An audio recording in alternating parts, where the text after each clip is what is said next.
அவர் இறங்கிடும் நேரமே. எலியாவின் தேவனே அவர் இறங்கிடும் நேரமே. அசைவாடும் அனலாக்கும் எங்கள் அக்கினி ஜுவாலையே.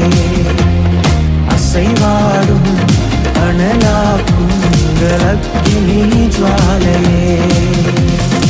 எலியாவின் தேவனே அவர் இறங்கிடும் நேரமே.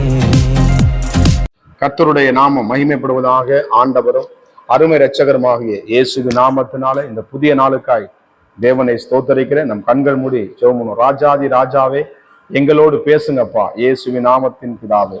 எடுத்து வாசிப்போம். சங்கீதம் 106 அதுல 16 வசனத்தை கூட வாசிப்போம். 106, 16.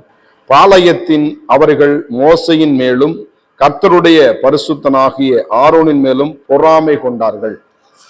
இன்றைக்கு பொறாமப்படுகிற ஜனங்கள் அதிகமாக நம்மை சுற்றிலும் இருக்கத்தான் செய்றாங்க. சோத்துறாங்க. எதை வாங்கினாலும் எதை வாங்கிட்டு வந்தாலும் என்ன பண்றாங்க? பொறாமப்படுறாங்க. சோத்திரம். பொறாமப்படும் பொழுது என்ன பண்ணுங்க? பொறாமையின் கண்களுக்கு முன்பாக நிற்பவன் யார் என்று எழுதப்பட்டிருக்கிறது. பாருங்க, இந்த பொறாமையின் கண்கள் அப்படின்னு சொல்லுவாங்க. அந்த ஆரோனுக்கும் என்ன பண்றாங்க? பொறாமப்படுறாங்க. எங்கிட்ட ஆண்டு என்ன பண்ணாரு? பேச பண்ண தர்க்கம் பண்றாங்க. உங்க வாழ்க்கையில இந்த பொறாமைகளை கண்டு நீங்க என்ன பண்ணாதீங்க? பயப்படாதீங்க. பொறாமையினாலதான் என்ன பண்ணாங்க? இயேசுவையே காட்டி கொடுத்தாங்க. ஏன்னா இயேசுவோடு கூட அநேக ஜனங்கள் என்ன பண்றாங்க? இயேசுவை தேடி ஓடி வந்தார்கள். ஆண்டவர் அநேக அற்புதங்களையும் அதிசயங்களையும் கண்ணு தெரியாது நடக்க முடியாது நடக்கிறான், பேச முடியாத பேசுறான். அன்றைக்கும் செய்த ஆண்டவர் இன்றைக்கும் அவர் செய்து கொண்டுதான் இருக்கிறார். அப்ப இயேசுவை பொறாமையினால என்ன பண்ணாங்க? காட்டி கொடுத்து சிலுவையாடினாங்க. இன்றைக்கு நம்மளையும் என்ன பண்ணாங்க? ஏதாவது பொறாமை கண்ணோட்டத்தோடு கூட நம்மளை விளத்தலும்படி எத்தனை விதமான சத்துருவுக்கள் எழும்பி நம்மளுக்கு விரோதமாக செயல்படலாம். ஆனாலும் அது ஒன்றும் வாய்க்காமல் போகும். கர்த்தருக்கு மகிமை உண்டாவதாக. பொறாமைப்படுறதுனால நீங்க என்ன பண்ண முடியாது? குறைஞ்சு போறது. ஆண்டவர் என்ன பண்ணாரு? ஆண்டவரை ஸ்தோத்திரம் பண்ணுங்க. ஒரு அப்படிதான் ஒரு குடும்பத்துல ஒரு தேவனுடைய ஆண்டவரை ஆராதிக்கிற குடும்பம். அவங்க பார்த்தீங்கன்னா என்ன பண்ணா, வீட்டுல முட்டையே கிடையாது. ஆனாலும் அந்த கிராமத்துல நம்புங்க ஒரு ட்ரை முட்டையை வாங்கி என்ன பண்றாங்க? வீட்டுக்கு கொண்டு போயிருக்காங்க. அதை என்ன பண்ண எல்லாருக்கும் தெரியற மாதிரி கொண்டு போயிட்டாங்க. அப்போ உடனே பாருங்க, ஒரு ட்ரை முட்டை வாங்கிட்டு போயிட்டாங்க. ஒரு ட்ரை முட்டை வாங்கிட்டு போனாங்க அப்படின்னு சொன்னாங்க. அதுல இருந்து என்ன பண்ணா, நம்ம கிட்டத்தட்ட 1 வருஷம் 2 வருஷம் முட்டையை அவர் வாங்கியே என்ன பண்ண போகவில்லை. இப்போ அந்த அளவுக்கு அந்த பொறாமை நாவி என்ன பண்ணுறது? சோதரம் ஜனங்களை சோதரம். அவங்ககிட்ட முட்டை இருக்கும். ஆனாலும் இந்த ஒரு ட்ரை முட்டை அவங்க பார்த்தோன்னே இவ்வளவு முட்டையா அப்படின்னு என்ன பண்ணுவாங்க? வாய பண்ண. அது அந்த முட்டை என்ன பண்ணல. ஆனாலும் அப்படிப்பட்ட என்னவா இப்ப மறுபடியும் என்ன பண்றாங்க? அவங்க இயேசுட்ட ஒப்பு கொடுத்தாங்க. ஆண்டவரே இப்படிப்பட்ட பொறாமை நாங்க ஒரு நாள் நீ கொடுத்தது சந்தோஷமா சாப்பிட கூட ஜனங்க சாப்பிட கூட பொறாமப்படுறாங்களே. சோதரன் ட்ரெஸ் ஒழுத்துல பொறாமப்படுவாங்க. சோதரன் நீங்க பைக்ல கணவன் மனைவி போனா என்ன பண்ணுவாங்க? கணவன் மனைவி பைக்ல போறாங்க. அப்புறம் கணவன் மனைவி பைக்ல போறாம வேற யாரும் கூட போவாங்களா? சோத்திரம். அப்படி என்ன பண்ணாங்க? சில பொறாமைப்படுகிற ஆட்கள் அதிகமா இருக்கிறது. இந்த பிள்ளை நல்லா படிக்கிறாங்களே, இந்த பொண்ணு மட்டும் நல்லா படிக்குது, இவங்க மட்டும் நல்லா இருக்காங்களே, இவங்க சண்டை வர மாட்டேங்குது குடும்பத்துல, இவங்க மட்டும் கணவன் பேசிக்கிறாங்களே சொல்லி ஒரு விதமான பொறாமை என்ன பண்ணுவாங்க வாழ்க்கையில. இது எங்கே வேற எங்கே கிடையாது. உள்ளுக்குள்ள இருந்து சில பொறாமப்படுவாங்க. நம்ம சுத்திலும் பொறாமப்படுவோம். நம்ம குடும்பத்திலேயே என்ன பண்ணுவாங்க? சில தாய் தப்பும் பொறாமப்படுவாங்க. சில தாய் தப்பு என்ன பண்ணுவாங்க? பொறாமப்படுவோம். அப்படித்தான் ஒரு ஊழியக்காரர் என்ன பண்ணாரு?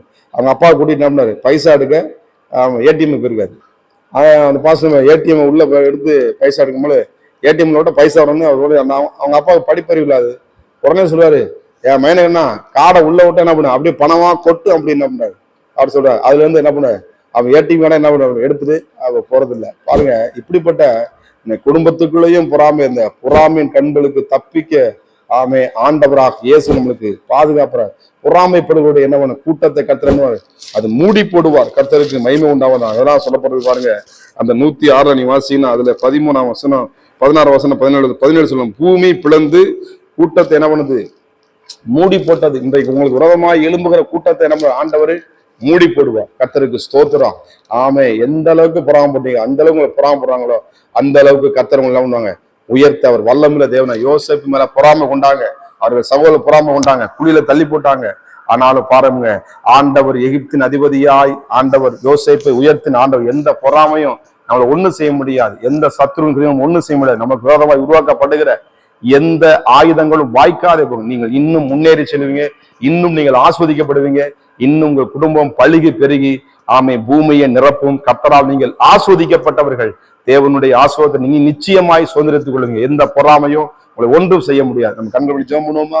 பரிசுத்தமும் கிருபை நிறைந்த நல்ல தகப்பனே, பொறாமையின் கண்களுக்கு எங்களை விலக்கி காத்திரளுகிறதற்கு நன்றி. ஆசீர்வதிங்கப்பா எங்களை இயேசுவின் நாமத்தின் பிதாவே, ஆமே.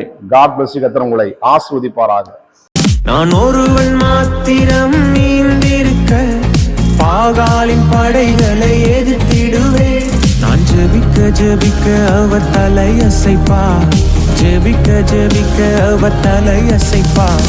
நெருப்பாய் இறங்கிடுவார் என் தெய்வம், நெருப்பாய் இறங்கிடுவார்.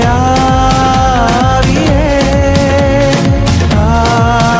ஆவியே, அசைவாடும் அனலாக்கும் எங்கள் அக்கினி ஜுவாலையே, அசைவாடும் அனலாக்கும் எங்கள் அக்கினி ஜுவாலையே.